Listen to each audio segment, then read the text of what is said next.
देखिए जगत गुरु तत्वदर्शी संत रामपाल जी महाराज के मंगल प्रवचन। और सुदर्शन भगत ने एक बात मांगी थी, परमात्मा आपने सब कुछ दे दिया, नाम दे दिया, ऐसा ज्ञान दे दिया, पर दुर्भाग्य रहा मेरे माता पिता का, उन्होंने आपका ज्ञान सुना नहीं, ना आपकी बात मानी, ना नाम लिया दाता। और माता पिता का कर्ज मेरे से उतरेगा कैसे दाता, एक दया करियो, उनको किसी जन्म में शरण में लेकर पार करना दाता। तो परमात्मा ने सोचा था कि ये मूर्ख भी मरेगा माँ बाप के मुंह में, तब परमात्मा ने कहा था या चिंता छोड़, टेंशन छोड़ दे तू, उन मैं पार करूंगा। तो तब संतोष हुआ था उस भोले भगत के।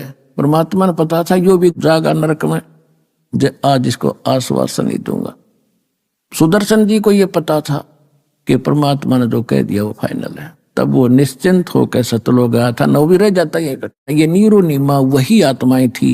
तो इनके लिए मालिक ने देखो कहाँ जंगल में आके विश्राम किया एक कमल के फूल पर, और फिर जुलाहों में झोपड़ी में आज से 600 वर्ष पहले क्या स्थिति थी आम नागरिक की अपने हिंदुस्तान के अंदर, और वो शूद्र जाति वहां कैसे रहते थे, कैसा वहां पर भेड़ बकरियों का मलमूत्र बांस उठी रहा करती, बदबू आती थी, बेड स्मेल होती थी, और वहां भी रहे मालिक हमारे लिए।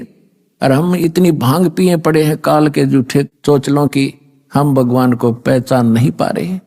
तो अब आपकी पहले भांग उतारी जाएगी ये एंटीबायोटिक सत्संग सुना के, और फिर आप भगवान पहचानोगे। परमात्मा कहते मात पिता मेरे कुछ नाही, ना मेरे गरदासी, और मैं जुल्हे का सुत आण कहाया, और यो जगत करे मेरी आसी। मुझे दुल्हा सुदर दानक कह के और मेरा मजाक उड़ा रहे हैं। फिर कहते 5 तत्व का ये शरीर नहीं है मेरा। यजुर्वेद अध्याय नंबर 40 के मंत्र 8 में उसमें लिखा है कि सपरि आगात कबीर मनीषी शुक्रम अकायम ऐसनाविरम। कबीर परमेश्वर सर्वज्ञ है, मनीषी माने विद्वान, और उनका शरीर शुक्रम अकायम ऐसनाविरम अबिंदम। उसका शरीर जो मालिक का है वो स्नायु वाला नहीं है, और माता पिता से बनी हुई काया नहीं है, शरीर से शुक्र से बनी हुई काया नहीं है। माता पिता के शुक्र से रजबीरज से बनी हुई उसकी काया नहीं है। अब इन अनाड़ी ऋषियों ने 40वें अध्याय के 8वें श्लोक को कैसे गलत डिफाइन कर दिया, शुक्रम अकायम, कि वो अकायम है। और शुक्रम क्यों कहा फिर उसने, शुक्रम शब्द किस लिए लगा दिया, कायम शब्द पर्याप्त था, फिर क्यों ऐसनाविरम माने उसके नर्वस सिस्टम नहीं है, स्नायु नहीं है, ऐसनाविरम शुक्रम अकायम, शुक्र से बनी हुई काया नहीं है, और उसमें नाड़ी तंत्र नहीं है। वो स्वयंभू है, प्रिभू है, सबसे पहला परमात्मा है। सपरि आगात सबसे पहला देहधारी वही है। सपरि आगात यानी सबसे पहला देहधारी वही परमात्मा है। और उसका शरीर कैसा है, वो शुक्रम अकायम ऐसनाविरम, वो माता पिता के शुक्र से बना हुआ उसका शरीर नहीं है, नाड़ी तंत्र उसके अंदर नहीं, लेकिन है साकार, वो स्वयंभू है, उसका कोई जनक नहीं है। तो यहां बताते हैं 5 तत्व का धड़ना मेरे में जानो ज्ञान अपारा, पर सत्स्वरूपी नाम साहिब का ओ ही नाम हमारा। यानी असली नाम परमात्मा का कबीर साहब है, और वो कहते वो ही नाम है मेरा असली नाम, ये समझ लो। और कहते अदर द्वीप गगन गुफा में तानिज वस्तु सारा, और तेरा ये ज्योत स्वरूपी काल निरंजन ब्रह्म ये भी धरता ध्यान हमारा, ये भी मेरा ध्यान करता है, और वहां से फिर मैं इसको टुकड़ा देता हूं। इसका 21 ब्रह्मांड चल रहा है। हाड चावलो ना मेरे, ये हाड चावड़ा लोग का शरीर नहीं है। कोई जाने सतनाम उपासी, यानी मेरे इस स्थिति को उस समय जानेंगे जब सतनाम का प्रचार सब जगह हो जाएगा, सब प्रमाणों से प्रमाणित किया जाएगा। और तारण तरण अभय पद दाता, मैं हूं कबीर अविनाशी, कि मैं हूं तारण तरण अभय पद देने वाला, सतलोक ले जाने वाला, मैं कबीर अविनाशी हूं, वास्तव में मैं परमात्मा हूं। अब परमात्मा के कलयुग के अंदर प्राकट्य के विषय में जानकारी देंगे।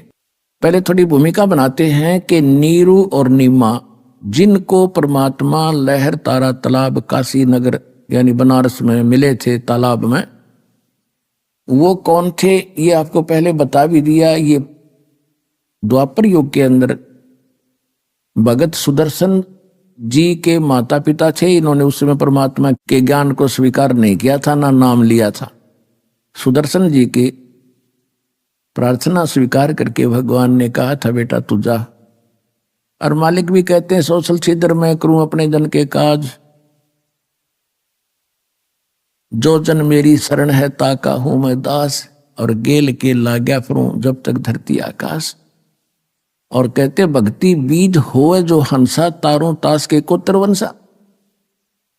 जो भक्ति मेरे ज्ञान को स्वीकार करके इस भक्ति के बीज को स्थापित कर लेगा, उसकी 101 पीढ़ी को पार करूंगा। यह भगवान का वचन है।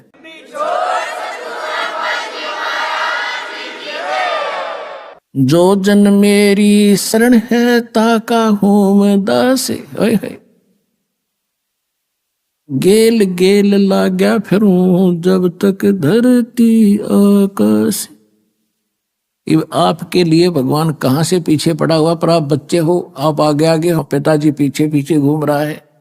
आप भाग भाग कर दौड़ के और गिर जाते हो गड्ढे में, काल के गड्ढे में, 84 लाख योनियों में फिर पड़ जाते हो। फिर इंतजार करता है दयालु कि कब इनको मनुष्य जन्म मिले, कब इनको फिर सद्बुद्धि दूं, ये पहचाने मेरे को। तो पुण्यात्माओं, अब वो समय आया है जो परमात्मा ने पूर्व निर्धारित किया था। अब इसके लिए हमने ज्ञान सुनना अनिवार्य है, क्योंकि ज्ञान के बिना हम परमात्मा से जुड़े नहीं रह सकते। क्योंकि कबीर साहब कहते हैं कि ज्ञान संपूर्ण हुआ नहीं, हृदय नहीं छदाए, और देखा देखी भक्ति का यूं रंग नहीं ठहरा। अब जैसे किसी ने सुन लिया कि हमें ये लाभ दे दिया, आश्रम में गए थे, हमें ये सुख हो गया, दूसरे भी देखा देखी आगे, उनको भी सुख हो गया, 1 हो गया, 2 हो गए, 3 हो गए, और चौथा ना होया छोड़ गए, फिर जाएंगे उधर मत्था टेकन जहां पहले धक्के खाया करते, तो फिर भगवान हाथ उठा लेगा। तो इसलिए ज्ञान होना अनिवार्य है। ज्ञान होने के बाद आप यहां से नहीं जा सकते। लाभ हो रहा है या ना हो रहा है ये भगवान ने देखना है, क्योंकि आप जो चीज मांग रहे हो वस्तु, वो आपको हानि कर रही हो आने वाले समय में, तो भगवान नहीं देगा आपको। तो कहने का भाव ये है कि सबसे पहले आपको ज्ञान से परिचित कराया जाएगा, और ज्ञान से परिचित होने के बाद फिर आपकी स्थिति कैसी हो जाएगी। बंदी छोड़ दयाल जी तुम तक हमारी दौड़े, जैसे काग जहाज का फिर सूजत और न ठोरे। जैसे पुराने समय में समुद्री जहाज के अंदर, क्योंकि लंबा समय होता था, खाना खोना उसी में बनाते हैं, खाते हैं, और उस पे कौवे बैठकर चल पड़ते थे कि ये खाना खाएंगे, टुकड़े डालेंगे, हम भी खाएंगे। वो खा रहे होते हैं तो उनके बैठकर चल पड़ते हैं। तो रात भी ऊपर से उतर जाती है, कौवा ऊपर बैठा होता है। तो जहाज के जो चालक होते थे, उनका जो दिशा निर्देशक होता था, एक वो इंस्ट्रूमेंट होता था नॉर्थ साउथ बताने वाला, उसको लेकर चलते थे। उसी आधार से अपनी दिशा निर्धारित करके वो चलते रहते थे।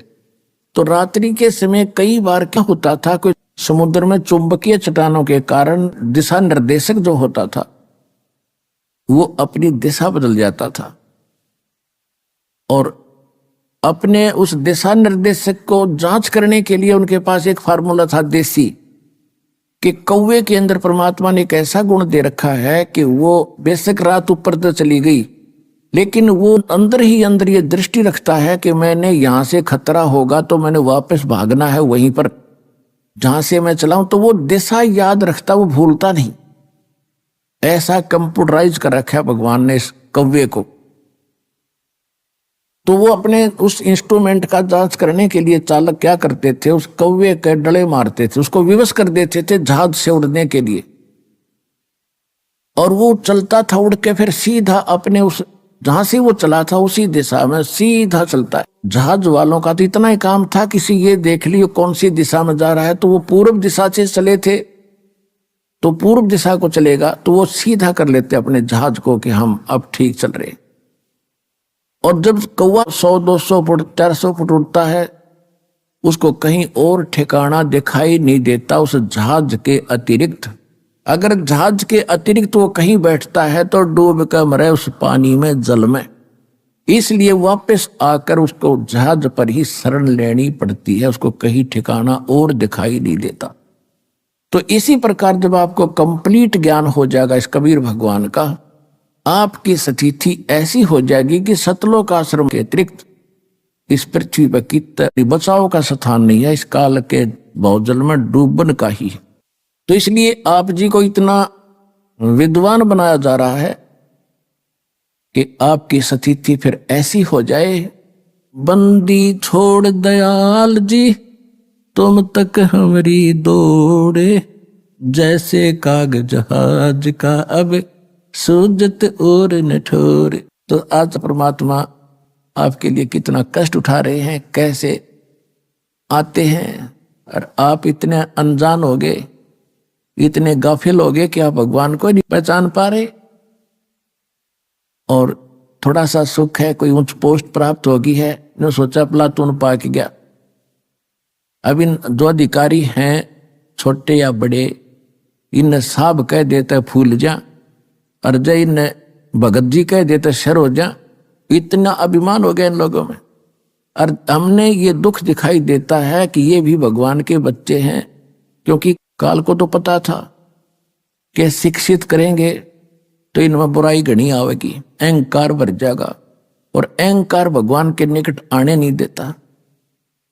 तो परमात्मा को मालूम था कि ये बिगड़ेंगे तो इन्हें सेट भी कर लूंगा, एक बार ज्ञान समझ में आ जाओ, ये समझण जोगे हो जा, फिर इन्हें श्याम दाम दंड भेद से सीधा मार्ग लाऊंगा।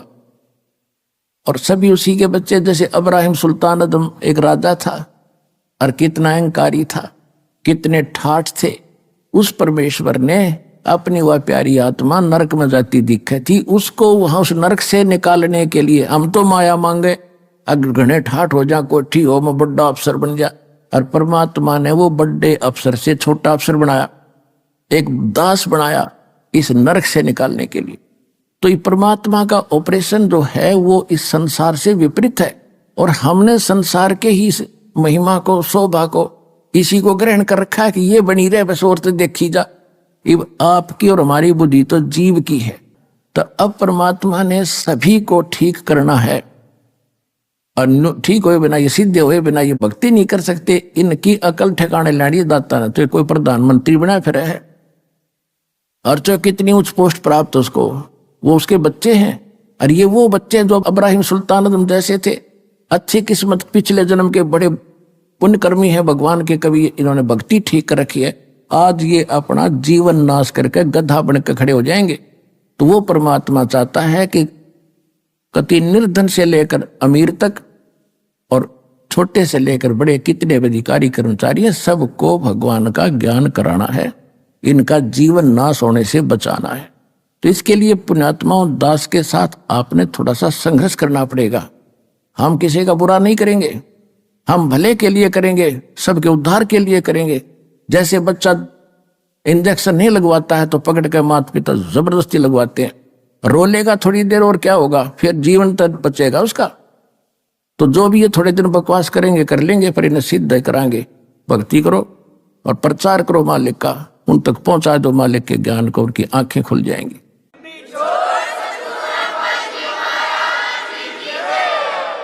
परमात्मा इसीलिए आते हैं। ये नीरू नीमा उसी जन्म में गौरी शंकर और सरस्वती नाम के ब्राह्मण ब्राह्मणी थे।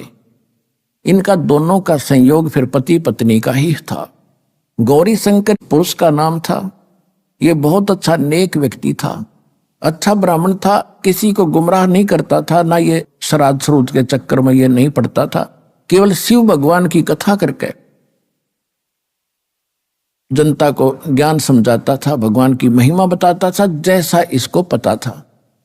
और उससे जो भी दक्षिणा आती थी उससे अपना निर्वाह करता था, और फिर भी कोई पैसा बच जाता था तो भंडारा करता था, धर्म में लगाता था। ऐसा नेक ब्राह्मण था।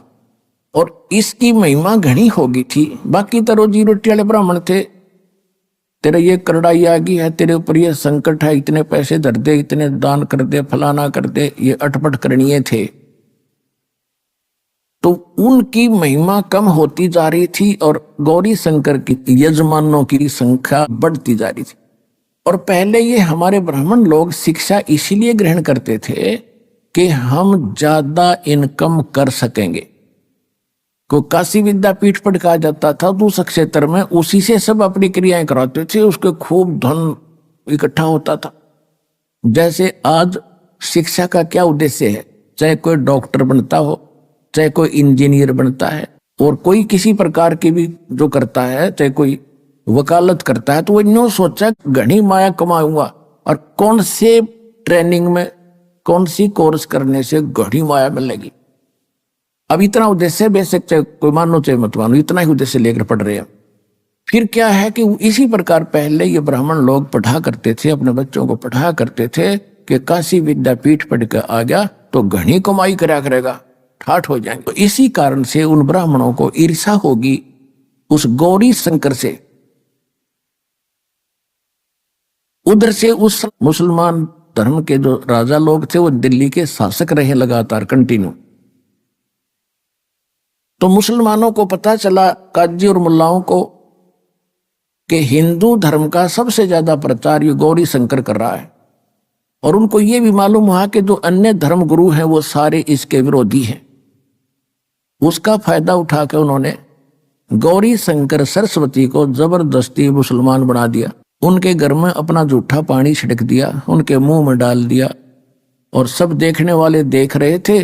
उन ब्राह्मणों को पता चला जो इससे ईर्षा रखते थे, उन्होंने सब जगह पंचायत करके कह दिया कि गौरी शंकर मुसलमान हो गया, इसको धर्म से जाति से निकाल दिया, इसको गंगा में स्नान करना बंद, इससे कोई भाईचारा बंद, और इसके नाते रिश्ते बंद। अब वो ऐसा ही हो गया और उसके पास कोई चारा बचा नहीं। गौरी शंकर सरस्वती के पास उन्होंने मुसलमान धर्म स्वीकार करना पड़ा।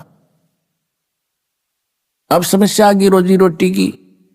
पहले तो दक्षिणा आती थी, अब उन्होंने सोचा भी सस्ते में कौन सा काम शुरू हो।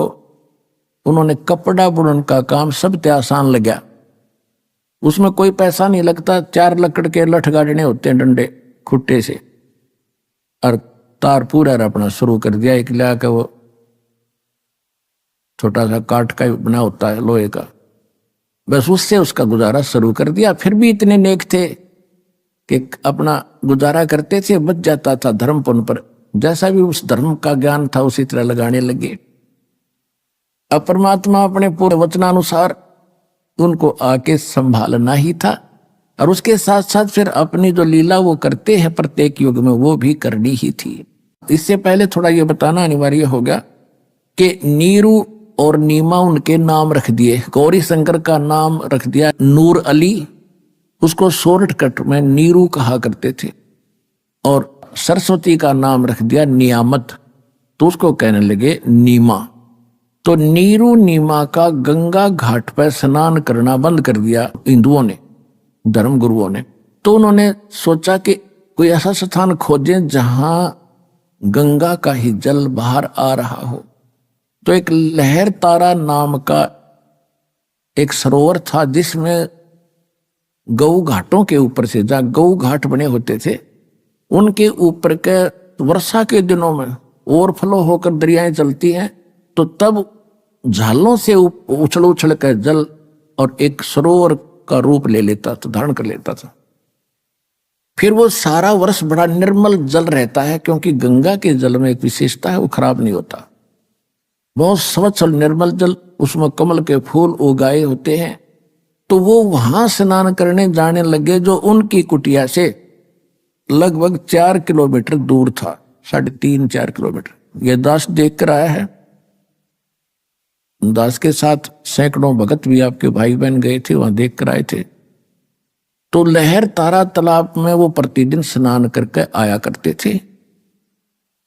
उसी सरोवर के ऊपर एक अष्टानंद नाम के एक ब्राह्मण थे, ऋषि, जो स्वामी रामानंद आचार्य के बड़े विद्वान पुरुष माने जाते थे। वो वेदों और गीता के उनके शिष्य थे। तो वो भी वहां स्नान करने जाते थे प्रतिदिन, दूसरे किनारे पर, नीरुनिमा दूसरे किनारे पर स्नान करते थे। और अष्टानंद जी स्नान करके प्रतिदिन वहां अपने गुरुजी द्वारा प्राप्त भक्ति विधि का कुछ अभ्यास किया करते थे, ध्यान आदि लगाने की चेष्टा वहां करते थे, क्योंकि वहां सुंदर सुबह सुबह शांत वातावरण और गर्मियों का मौसम था, जून का महीना, शीतल हवा सुबह सुबह चल रही थी, बहुत अच्छा वातावरण वहां जंगल का होता है। वहां नहा के धो के अपना बछा के चद्दर और वहां बैठ के अपनी साधना प्रतिदिन किया करता था। कुछ समय के लिए फिर चला आता था, उसमें स्नान करके ऐसे साधना करता था। तो परमात्मा सतलोक से चलकर परमेश्वर आए, कबीर जी, और एक शिशु रूप धारण बना करके कमल के फूल पर विराजमान हुए। जब परमात्मा सतलोक से चले शिशु रूप धारण करके सह शरीर आ रहे थे, तो अष्टानंद जी ध्यान अवस्था करने की चेष्टा कर रहे थे। कभी आंखें खोल लेते थे, कभी बंद होती थी। तो उसने क्या देखा कि आकाश से एक बहुत तेज प्रकाश का गोला सा और पूरी गति से आ रहा है। उसने जो ही उसकी तरफ देखा, उसकी चरम दृष्टि उस नूर को, उस तेज को सहन नहीं कर सकी, उसकी आंखें बंद होगी। जिस प्रकार हम सूर्य की तरफ देख लेते हैं गलती से कभी, तो हम उसको ज्यादा देर देख नहीं सकते, तुरंत आंखें बंद हो जाती। और आंखें बंद होती हैं या दूसरी तरफ करते हैं तो हमारी आंखों के सामने सूर्य का प्रकाश रहित एक आकृति दिखाई देती है। प्रकाश रहित एक आकृति हमारे आंखों में समा जाती है और जिधर भी देखते हैं फिर वही दिखाई देती है। इसी प्रकार अष्टानंद ने जब उस गोले प्रकाश के पुंज को देखा, उसकी आंखें सहन नहीं कर सकी चरम दृष्टि, तो आंखें बंद हुई। तो क्या देखा, एक बालक दिखाई दिया, प्रकाश रहित नूर बालक का, आकृति बच्चे की दिखाई दी। फिर उसने इधर उधर देखा तो वो आंखों वाला ही बच्चा दिखाई दे रहा था, और वो नूर इतनी देर में आके, इतनी सेकंड में, और उस कमल के फूल इकट्ठा होकर के परमात्मा ने अपना तेज समेट लिया, शिशु शिशु रह गए। अंधेरे में उसने और कुछ दिखाई नहीं दिया कि मुझे तो मेरी आंखों में एक बच्चा सा दिखाई दे रहा, ये क्या लीला हुई। वो उठकर चल पड़ा। उसने जाकर के अपने पूज्य गुरुदेव स्वामी रामानंद ब्राह्मण पंडित जी से अपनी सारी घटना बताई कि महाराज ये क्या कारण है, ये कोई मेरी भक्ति की उपलब्धि है या कोई मेरी भ्रमणा है, मुझे कोई शंका हुई है। तो उन्होंने कहा कि बेटा, ऐसी जब सतिथि होती है, ऐसी जो लीला होती है, ये ऊपर से अवतार गण आते हैं और यहाँ किसी माँ के गर्भ में जन्म लेंगे, वो उनके शरीर में चले गए हैं और कुछ दिनों में जन्म लेकर वो अपनी लीला करेंगे बेटा, जैसा उनका निर्धारित होता है। अब स्वामी रामानंद जी को इतना ही ज्ञान था कि ये जिनको भगवान मानते हैं, श्री राम, श्री कृष्ण आदि और जितने भी अवतार मानते हैं, ये सभी माँ से ही जन्म लेते हैं। लेकिन उनको वो ज्ञान नहीं है कि भगवान तो वो है जो माँ से कभी जन्म लेता ही नहीं। वो इतना इनकम्प्लीट नॉलेज ही था। फिर भी जैसा अपने शिष्य का समाधान उसने करना था, वो समाधान कर दिया और अष्टानंद जी संतुष्ट हुए। उधर से क्या हुआ कि नीरू नीमा की एज बहुत हो गई थी, उनका कोई संतान नहीं थी। और पुण्यात्मा, हमारे समाज में एक बहुत बड़ी बीमारी ये भी है कि किसी का संतान ना हो तो उसका जीना आराम कर देते। यहां तक देखा हमने कि उससे तो नफरत करने लग जाते हैं कि इसकी सुबह सुबह शक्ल भी ना देखनी चाहिए जिसका संतान नहीं है। और जिस कारण से वो स्वयं भी महसूस कर जाते हैं कि हम चले हैं तो लोग तरों में बढ़ जाएंगे या कोई रास्ता बदल जाते हैं। लेकिन अब बने क्या? अब अध्यात्म मार्ग के अंदर हम आपको बताते हैं कि जिनका संतान नहीं है,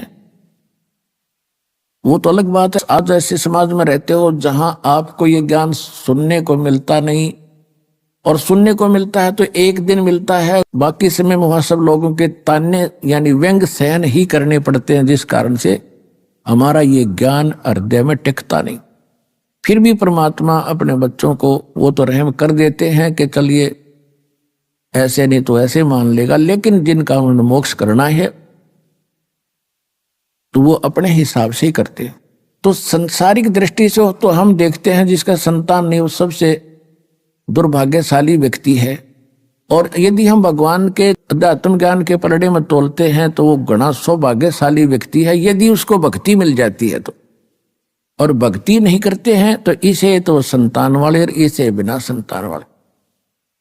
उदाहरण के तौर पे जैसे एक हम ये भी सुनते हैं कि भाई किसी को कहते हैं जी भक्ति कर लो, राम नाम ले लो, कहने हम बुराई करते ही नहीं, हम किसी का बुरा करते ही नहीं, ना हम कोई विकार करते, हम तो वैसे ही भगत है।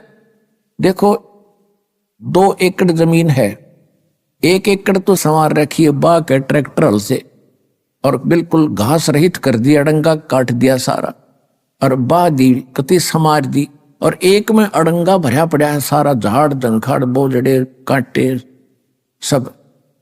यदि उस समारे हुए में यानी जो कहते हम बुरा नहीं करते, हम तो किसी की आत्मा नहीं दुखाते, हम कोई बुराई नहीं करते, तो वो है नो सोच ले समरा हुआ खेत। और दूसरे जो बुराई करते हैं, चोरी करते हैं, डाके डालते हैं या और भी कोई बुराइयां करते हैं, शराब पीते हैं, वो है उसमें वो एकड़ जमीन जिसमें झाड़ वो जड़े उगे खड़े हैं। तो अगर उस समरे हुए खेत में भी बीज ना बीजा गया तो कोई वैल्यू नहीं उसकी, बराबर है दोनों के दोनों। तो कहने का भाव यह पुण्यात्माओं, जो ऐसी आत्माएं हैं उन्हें तो जल्दी काम बनेगा उनका, सारी बुराई पहले से दूर है। समरा समरा खेत बीज बोध उदास देगा आपको, भक्ति का कल्याण कराओ अपना आत्मा का।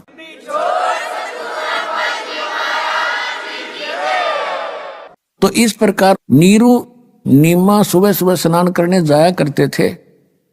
उस दिन पहले दिन ऐसी कोई रिश्तेदार आ गई दूर निकट की, जिसने नीमा का इंजेक्शन ला दिए पहले दिन। बताइए भगवान एक जातक तो देना ही था, एक बालक हो जाता था क्या तेरा भी समाज में सिर हो जाता, साझा हो जाता। बता बच्चे बिना कैसे जीवन जियोगे, बुढ़ापे में कौन तुम्हारी उंगली पकड़ेगा। तो ऐसे इंजेक्शन वो समाज के लग गए। हुआ तो चली गई इंजेक्शन ला के, और नीमा सारी रात करवट बदलती रही, नींद नहीं आई है भगवान बच्चा बिना क्या होगा, संसार में कैसे जिया जाएगा। नीरू ने उठाया कि चलो स्नान करने चलते हैं। वो चल पड़ी, रास्ते में रो रही है, बुरी तरह बिलख रही है कि हे भगवान क्या तेरे घर में, क्योंकि उस समय भी वो शंकर भगवान को हृदय से उतार नहीं सके थे। बेशक से मुसलमान भी बन गए थे और मुसलमानों वाली साधना भी वो कर रहे थे, लेकिन अंतःकरण में उनका भगवान शंकर की छाप न्यों की न्यों थी। और किसी भी आपदा के अंदर उसी से प्रार्थना किया करते थे, और कह रही थी, रो रही थी कि हे शंकर भगवान क्या आपके घर में बच्चों की कमी होगी, परमात्मा एक मुझे भी दे देते तो मेरा भी संसार में साझा हो जाता। बुरी तरह रो रही थी। नीरू ने कहा कि नीमा यदि हमारे भाग्य में होता तो भगवान दे ही देते हैं। आंखें खराब कर लेगी रो रो के, कोई उंगली पकड़ने वाला है नहीं और दूना दुख हो जाएगा, ना रो। ऐसे कहते कहते वो लहर तारा नामक उस सरोवर पर पहुंच गए। अष्टानंद वहां से जा चुका था। पहले नीमा ने स्नान किया, जब वो स्नान करके बाहर आ गई फिर वो स्नान करने के लिए उतरा, और सुबह का जो उजियारा है शीघ्र ही एकदम साफ सा हो जाता। तो जब दोबारा नीमा गई लहर तारा तालाब के ऊपर उस वस्त्र को धोने के लिए जिसको बांध कर वो स्नान करके आई थी, किनारे पर पहुंची तो क्या देखा कि उस तालाब के अंदर कमल के फूल पर कोई वस्तु हिल रही है। परमात्मा ऐसे अपना एक पैर को हिला रहे थे। नीमा ने सोचा कि कोई सर्प ना हो, मेरे पति को ना डस ले। उसने और गौर से देखा, ध्यान से देखने से पता चला है तो बालक है। तो उसने अपने पति से कहा, जी देखियो देखियो, देखो बच्चा डूबेगा, बच्चा कमल के फूल पर जल में। अभी आपने सुने संत रामपाल जी महाराज के मंगल प्रवचन। आइए अब सुनते हैं संत रामपाल जी महाराज से नाम दीक्षा लेकर सत भक्ति करके अद्भुत लाभ प्राप्त करने वाले अनुयायी के विचार। आज हम आपको मिलवा रहे हैं हरियाणा के झज्जर जिले के रहने वाले दल